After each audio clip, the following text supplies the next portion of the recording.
Bien, ahora le invito a abrir la Biblia en Hebreos capítulo 5. Estaremos dando lectura al versículo 7. Y así dice la bendita palabra del Señor. Y Cristo, en los días de su carne, ofreciendo ruegos y súplicas con gran clamor y lágrimas al que lo podía librar de la muerte, fue oído a causa de su temor reverente. Oremos. Dios y Padre Celestial, te alabamos y bendecimos tu nombre. Gracias por este privilegio de poder adorarte y de poder estar aquí en medio de tu pueblo, con mis hermanos.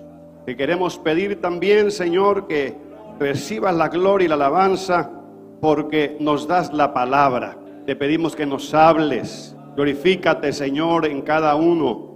Que tu palabra sea viva en nuestros corazones y que haga la obra por lo cual tú le envías a cada uno. Y el que tenga oído para oír, oiga lo que el Espíritu dice a la iglesia.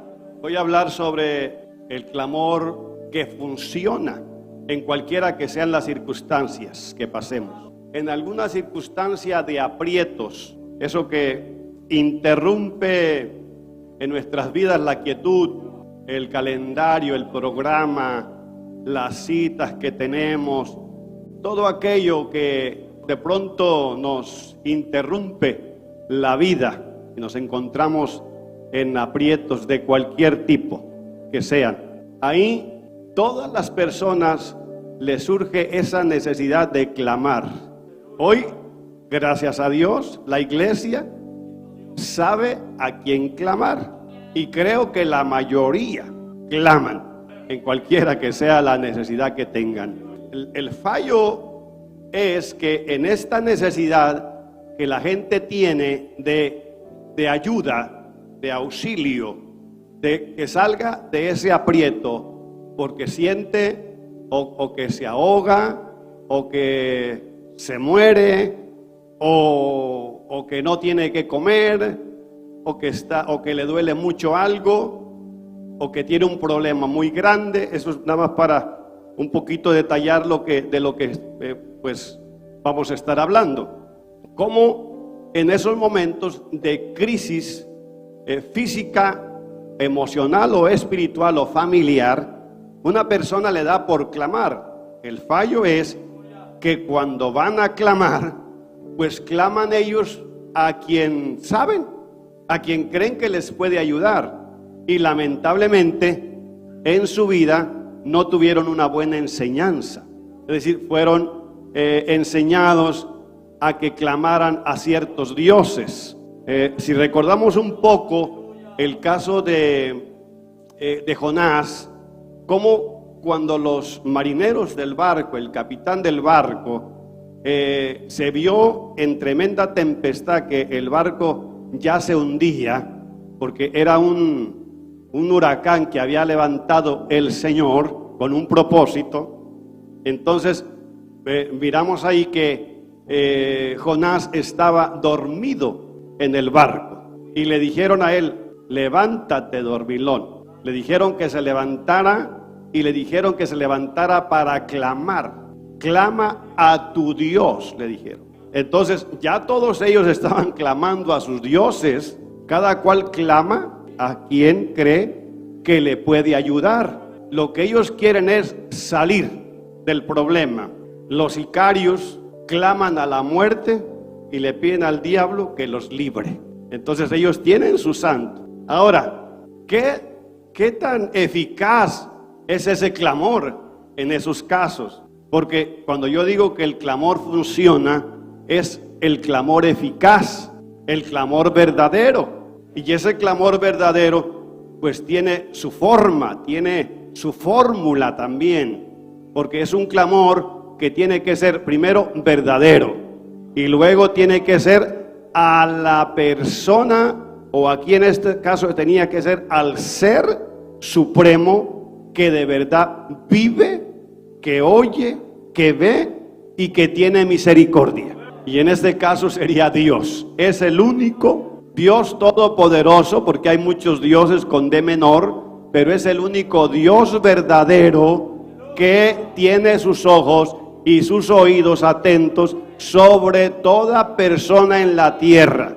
Aunque la Biblia dice que Dios no oye a los pecadores, pero si estos claman para arrepentimiento, es decir, piden a Dios humillados, pidiendo misericordia, pidiendo su favor, pidiendo su perdón, pues entonces Dios oye. Así que tampoco Dios oye o atiende a todo clamor de los hombres, porque eso sería como muy fácil, ¿no? Porque entonces las personas pueden vivir la vida que deseen en la tierra, hacer lo que quieran en la tierra, y vemos cómo la gente vive la vida. Y luego entonces porque llegará el día malo para toda persona, llegaría el día malo del dolor producido por no sé qué cosa, por no sé qué enfermedad, no sé qué tipo de golpe, el día triste de la vida, del dolor del corazón, del dolor familiar, del luto, y ya vemos cada caso y cada cosa que las personas pasan en la vida. Pensamos que solamente suceden en las películas o que solamente lo vemos en las noticias, pero hay personas sufriendo, personas en aflicción, secuestrados, mutilados, gente torturada, gente que los tienen sin comer, prostituyéndolos. Una cosa terrible. Este mundo está podrido. Este mundo está podrido en pecado, hermanos, en perversidad. La moral de este mundo está por el piso. Uno que otro está a salvo, que todavía no lo ha alcanzado la maldad. Y parte de ese grupo está la iglesia del Señor Jesucristo. Porque la gente se ha llevado unas sorpresitas, que al lado tenían a alguien secuestrado, que al lado era una casa de guardar personas o de guardar droga, y decían, pero no lo miraban lo más normal. Es que así está el mundo. El mundo está en una crisis terrible, y llegará el momento en que cada persona tendrá que sufrir y padecer y verse frente a situaciones impotentes, imposibles, donde a ver qué va a hacer, donde a ver a quién va a clamar. Dios quiera que en ese momento sepan clamar al Dios Todopoderoso. Que hay personas al borde de la muerte que usted les ofrece la salvación, les ofrece a Cristo Jesús, y dice, no, yo no creo en eso, o yo creo en esto. Hermano, en esos momentos no importa en qué uno crea, lo que le puede salvar es que clame al Dios verdadero, y que clame con un corazón humillado y pidiéndole de todo corazón que el Señor le ayude. Ese clamor tiene que ser verdadero, porque hay gente que piensan que hablan con la gente y dicen cualquier cosa como que van a engañar a Dios. Señor, si me libras de esta, yo te sirvo, porque están en aprietos. Si me salvas de esta, yo te sirvo, dice. Te lo prometo, que llegando allá seré el hombre más fiel de la congregación. No faltaré a ningún culto. Estaré en todas las oraciones. Predicaré tu palabra. Bueno, todo lo que les viene a la mente. Cuando llegan allá, se olvidaron que fueron salvados del apuro, que fueron salvados del aprieto. Conozco, la historia de este hombre, porque la he leído, y es que este hombre en la guerra fue derribado su avión y no murió porque cayó en el mar, pero no murió, y quedó como unos 45 días flotando en el mar sin hundirse, y vivió porque lo salvaron los japoneses, porque los japoneses era el enemigo. Lo salvaron para llevarlo a torturar unos cuantos meses más, y el hombre ya casi moribundo, pero siempre confiando en Dios. Mientras estuvo en el mar flotando 45 días, clamaba al Señor, sálvame, líbrame, Señor. Y Dios oyó su clamor, no murió.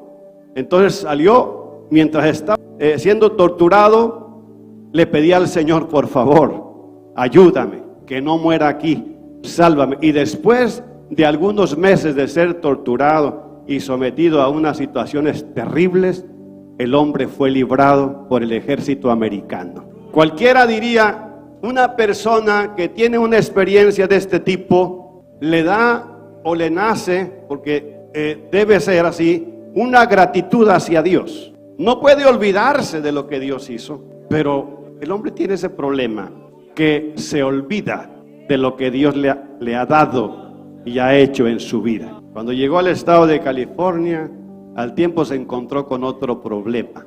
Este no era de estar a punto de morir en el mar, tampoco era la tortura de los japoneses, es que cayó en el alcoholismo. Y este sí estaba a punto de matarlo. Se olvidó de que él había prometido servir a Dios toda la vida. Y al tiempo volvió a clamar al Señor: si rompes estos lazos de alcoholismo, estas cadenas de maldad, Señor, yo te sirvo. Y el Señor oyó su clamor, porque Dios es bueno. Dios da oportunidades. Dios no dice, eres un mentiroso, ya me prometiste una vez. Dios nos da la oportunidad, y le dio la oportunidad a ese hombre, y él después de eso vivió toda su vida consagrado a Dios. O sea, tuvo un final feliz. Pero no todos tienen un final feliz, porque llega un momento en que Dios se cansa de oír mentiras, de oír falsas promesas y de oír a personas que solo prometen algo pero no le cumplen a Dios. Son gente que viven como si Dios no hubiera hecho nada en ellos. Esa es una parte muy importante que debe tener toda persona que ha sido librada de algo: el resultado de haber sido salvado por Dios. Por eso la iglesia vive agradecida, vive contenta, vive consagrada, vive firme, vive fiel a Dios, sirviendo en la casa de Dios, sirviendo en lo que sea, haciendo lo bueno. Y eso es desde el día que el Señor nos salvó. ¿Es así o no es así? ¿O debe ser así? Debe ser así. ¿Con cuántos es así? ¿Cuántos viven agradecidos con Dios? Son fieles, son firmes, son adoradores, son gente de Dios. ¿Cuántos son gente de Dios? El resultado de haber sido salvados por Dios y que Dios haya oído nuestro clamor. Tenemos este ejemplo para luego hablar otros puntos. Tenemos este ejemplo aquí que nos presenta Hebreos, no necesariamente sobre el tema, vea usted porque no es el tema, pero está hablando de Cristo. Entonces dice la palabra de Dios que Cristo en los días de su carne, y esto es haciendo referencia a Lucas 22:44. En un momento de la vida de Cristo, frente a la cruz, al sufrimiento, a lo que le venía, entonces Cristo fue a orar al Padre. Y fue a orar al Padre y comenzó a orar diciéndole al Padre, ya que estaba en agonía, dice que oraba con mucho fervor. Su sudor se volvió como gruesas gotas de sangre que caían sobre la tierra, y le decía al Padre: Padre, si es posible, pasa de mí esta copa. Se refería a ese trago amargo del sufrimiento que estaba a punto de pasar. No solamente el dolor de lo físico, el dolor físico, pero también la soledad, que era lo que más le iba a doler, que en un momento por llevar el pecado del mundo, el Padre voltearía su rostro y lo dejaría solo en un momento. Sufrió la soledad porque los discípulos, sus amigos, sus hermanos, sus compañeros, se fueron y lo dejaron en ese momento tan crucial, que es cuando usted necesita gente que le apoye. Y no estaban sus amigos, no estaban sus discípulos, no estaba nadie a su lado. Todos se habían huido, solo Juan y algunas mujeres estaban ahí, Y todos los demás estaban como acusadores, como espectadores, gente morbosa, gente curiosa, para ver qué era lo que iba a hacer él, a ver si hacía alguna hazaña, cómo iba a morir el hacedor de milagros, aquel que había libertado a los endemoniados, que había resucitado a los muertos, y le decían: sálvate, sálvate, si eres hijo de Dios, muéstralo y sálvate a ti mismo. Y el Señor no movió un solo dedo, ni siquiera su boca para maldecir. Soportó todo, resistió todo, porque así estaba escrito, y era la única manera de salvar al mundo. Alguien tiene que ser agradecido, alguien tiene que aceptar la salvación del alma, alguien tiene que aceptar ese Cristo maravilloso que murió en la cruz del Calvario. No todo mundo puede darle la espalda al Señor, o todo mundo cerrar sus oídos a la palabra. Alguien debe oír la palabra y recibir el mensaje de la salvación y recibir a Cristo como su único y exclusivo Salvador. Que la obra del Señor en la cruz no es en vano. Hoy hay miles de creyentes en el mundo que sirven y glorifican al Señor. Tienen diferentes nombres por las denominaciones, pero son gente que viven para Dios y están ahí como la iglesia que el Señor vino a comprar y que por ello soportó todo aquello. Alabado sea el Señor.